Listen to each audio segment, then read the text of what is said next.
اور حج ان کے تسلسل سے ہوتے ہیں، لیکن وہ رویے کے اعتبار سے اتنے سنگ دل ہوتے ہیں کہ ان کو ضرورت کی چیز ان سے مانگی جائے تو وہ بھی نہیں دیتے، اور نمازیں پڑھے جا رہے ہیں۔ اللہ تعالیٰ فرماتا ہے ان نمازیوں کے لیے خرابی ہے کہ وہ سجدے تو کر رہے ہیں لیکن معاشرتی رویے ان کے اچھے نہیں ہیں، جبکہ اللہ تعالیٰ صرف عبادات نہیں دیکھتا، بندوں کے معاملات بھی دیکھتا ہے۔ اسلام 4 چیزوں کا مجموعہ ہے: عقائد، عبادات، اخلاقیات اور معاملات۔ تو یہ ساری چیزوں کے اندر جو ہے وہ انسان کو پورا ہونا چاہیے۔ اسلام مکمل ضابطۂ دین ہے۔ تو ایک بندہ عقائد اچھے ستھرے پاکیزہ رکھتا ہے اور عبادات میں کوتاہی نہیں کرتا لیکن اخلاق کا اچھا نہیں ہے، تو یہ بات ذہن میں رکھیں، قیامت کے دن جب نامہ اعمال پہ عمل رکھے جائیں گے تو سب سے زیادہ جس عمل کا وزن ہوگا وہ حسن اخلاق کا ہوگا۔ یہ پرڑے کو جھکا دے گا، اتنا وزن اس کا ہوگا۔ تو وہ تلخ پھرتا ہے، غصے میں گھومتا پھرتا ہے کہ میں تہجد پڑھتا ہوں، نہیں، یہ تو ذاتی عمل ہے۔ تو اگر اس کی نمازیں اس کے رویے کو، اس کے معاشرتی انداز کو درست نہیں کرتی تو اس نے اپنی نمازوں کا فیض ہی نہیں پایا، اور اللہ کہتا ہے اس سے تم سمجھو کہ اس کی نمازیں دکھاوے کی ہیں، چونکہ نمازیں اس کی زندگی کے اندر، طبیعت کے اندر روشنی پیدا کرتی، اس کے رویوں کو خوبصورت بنا دیتی۔ لیکن یہ وہ شخص ہے کہ جو نمازیں تو پڑھے جا رہا ہے لیکن اس کے رویے بڑے سخت ہیں، اور یہ لوگوں کو مانگنے کی چیزیں عاریتاً بھی نہیں دیتا، جبکہ کسی مجبور کو جو ہے وہ آپ کے پاس صرف ایک روٹی ہے اور تڑپتا ہوا بھوکا آپ دیکھیں گے تو آپ کا حق ہے آدھی کاٹ کے اس کو دے دیں، لیکن تمہارے پاس بہت کچھ ہے اور تم اس کو عاریتاً دینے کے لیے بھی آمادہ نہیں ہو، تو پھر اس کا مطلب واضح اور سیدھا سیدھا یہ ہوا کہ تم نماز کے فلسفے سے ہی آگاہ نہیں ہو۔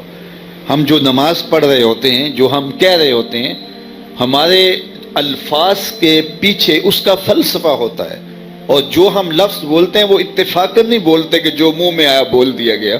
ہر موقع کے جو لفظ ہمیں سکھائے گئے ہیں تو اس کا مقصد ہے۔ مثال کے طور پہ ان پھولوں کو دیکھا تو کیا کہتے ہیں؟ سبحان اللہ۔ اور پہاڑ کو دیکھا تو سبحان اللہ نہیں کہتے بلکہ کہتے ہیں اللہ اکبر۔ سمندر کو دیکھا تا حد نظر پھیلا ہے تو وہاں حکم ہے کہو اللہ اکبر۔ چڑھائی پہ چڑھو، سیڑھیاں چڑھو، اوپر جاؤ تو کہو اللہ اکبر، لیکن جب پھولوں کو دیکھو تو اللہ اکبر نہیں سبحان اللہ کہو۔ کیوں؟ اس لیے کہ جب پہاڑ کو دیکھا اس کی ہیبت دل پہ چھانے لگی، اتنا بڑا، تو اب کہا یہ تاثر جو پیدا ہونے لگا اس کو توڑ اور بول اللہ اکبر، میرا اللہ سب سے بڑا ہے۔ جب سمندر کو دیکھا تا حد نظر پھیلا ہوا ہے اور اس کی وسعت دل پر ہیبت بن کے طاری ہونے لگی، اتنا بڑا، تو کہا نہیں، بول اللہ اکبر، یہ کیا ہے؟ میرا رب بڑا ہے۔ اور جب پھول کو دیکھا، اس کی لطافت، اس کی خوبصورتی، اس کی مہک، اس کی خوشبو جو ہے وہ دل کو بھانے لگی اور اس کے حسن کی طرف دل الجھنے لگا، تو کہا اب بول سبحان اللہ، یہ کیا ہے؟ میرا رب پاک ہے جس نے اس کو لطافتیں دی ہیں، اس کی درزوں میں جو ہے وہ خوشبو رکھی ہے، تو یہ وہ رب ہے جس نے اس کو حسن دیا، اس کو جمال دیا ہے۔ تو یہاں سبحان اللہ بولنے کا حکم ہے، وہاں اللہ اکبر بولنے کا حکم ہے۔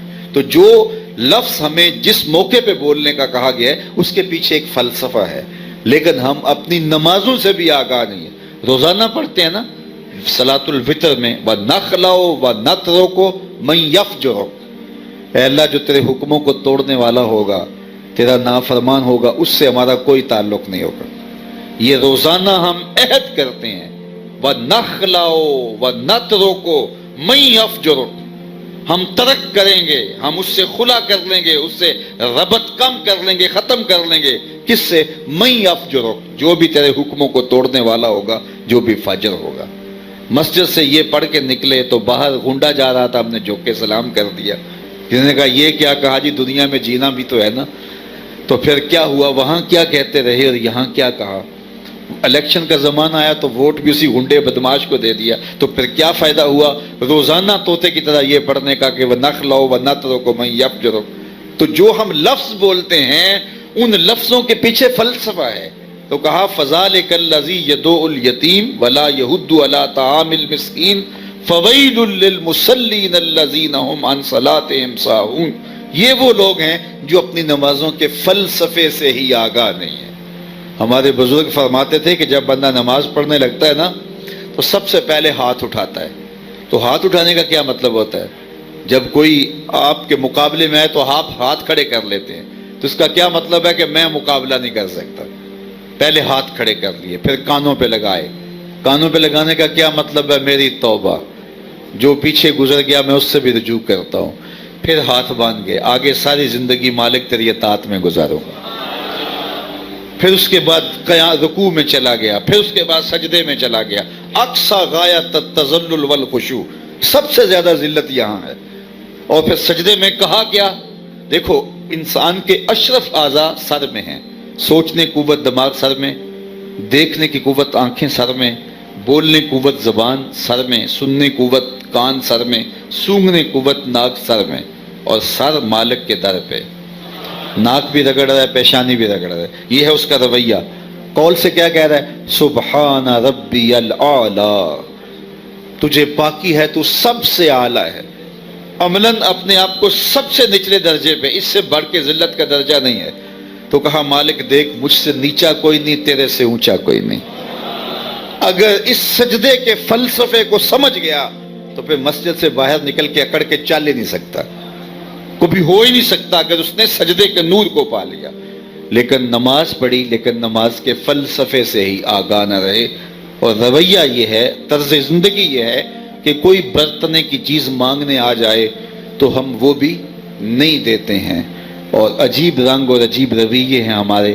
تو ہمیں یہ بتایا گیا کہ اگر تم آخرت کی تکذیب نہیں کرتے ہو اور آخرت پہ تمہارا پختہ یقین ہے تو پھر تمہاری نمازیں جاندار ہونی چاہیے، تمہاری نمازوں کی روح جو ہے وہ تمہارے اندر سرایت کر جانی چاہیے، اور تمہارا طرز معاشرت خوبصورت ہونا چاہیے، اور تم ایثار کے پیکر بن جاؤ اور انسانی ضروریات کو تم پورا کرو۔ جہاں تک تم سے ممکن ہو وہ تم خود کرو، اور جہاں تک تم سے ممکن نہیں ہے تو پھر اس کی تحریص دلاؤ، اس کی ترغیب دلاؤ۔ لیکن ہمارے رویے اس کے برعکس ہوتے ہیں۔ تو قرآن مجید میں سورہ ماعون کے اندر اللہ تعالیٰ نے اس مختصر صورت کے اندر ایک بہت بڑا فلسفہ میں سمجھایا۔